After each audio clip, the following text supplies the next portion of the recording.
ବନ୍ଧୁଗଣ, ଭଗବାନ ଶ୍ରୀକୃଷ୍ଣ କହିଛନ୍ତି ଯେ ଗାଈ ହେଉଛି ସମସ୍ତଙ୍କ ଜଗତର ମାତା।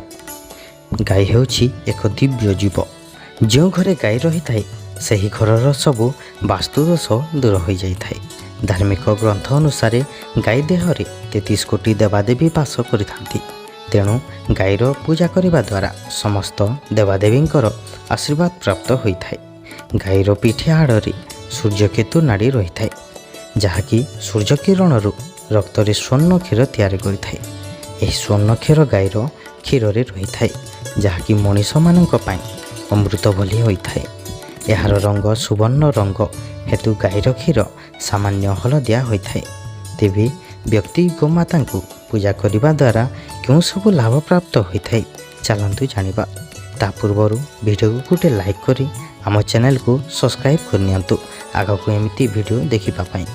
ବରିକ ସୂର୍ଯ୍ୟାସ୍ତ ପରେ ଯେତେବେଳେ ଗାଈ ଘରକୁ ଫେରିଥାଏ, ସେହି ସମୟରେ ଗାଈର ଖୁରାରୁ ଯେଉଁ ଧୂଳି ଉଡ଼ିଥାଏ ସେହି ଧୂଳିରେ ମନୁଷ୍ୟର ପାପ ଧୋଇ ହୋଇଯାଇଥାଏ।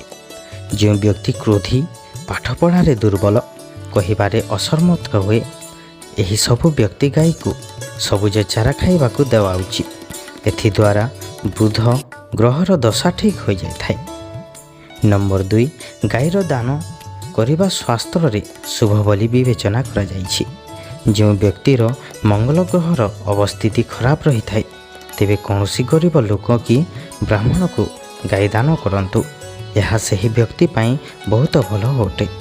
ନମ୍ବର 3, ନବଗ୍ରହର ଶାନ୍ତି ଓ ଶନିଦଶା ଠିକ୍ କରିବାର ଥାଏ, ତେବେ କଳା ଗାଈର ଦାନ କରନ୍ତୁ, ଯାହାଫଳରେ ସବୁ କଷ୍ଟରୁ ମୁକ୍ତି ମିଳିଥାଏ। ନମ୍ବର 4, ଯଦି କାର୍ଯ୍ୟରେ ସଫଳତା ମିଳୁନଥାଏ କି କୌଣସି କାର୍ଯ୍ୟରୁ ଅଧୁରା ହୋଇ ପଡ଼ି ରହିଥାଏ, ତେବେ ପ୍ରତିଦିନ ଗୋମାତାକୁ ରୁଟି ଖାଇବାକୁ ଦିଅନ୍ତୁ। ଏଥିସହ ତାଙ୍କ କାନରେ ନିଜର ମନସ୍କାମନା ଜଣାଇ ତାଙ୍କୁ ପ୍ରଣାମ ମଧ୍ୟ କରନ୍ତୁ। ନମ୍ବର 5, ଗୋମାତାଙ୍କ ପିଠିରେ ଏକ ଚୂଲ ରହିଥାଏ। ଏହି ଚୂଲରେ ସୂର୍ଯ୍ୟକେତୁ ନାଡ଼ି ରହିଥାଏ। ପ୍ରତିଦିନ ସକାଳେ ଏହି ଚୂଲକୁ ବ୍ୟକ୍ତି ଆଉଁସିଲେ ବ୍ୟକ୍ତିର ମନବାଞ୍ଛା ପୂରଣ ହୋଇଥାଏ। ତାଙ୍କର ଲାଗି ରହିଥିବା ଆର୍ଥିକ ସଙ୍କଟ ମଧ୍ୟ ଦୂର ହେବାକୁ ଲାଗିଥାଏ।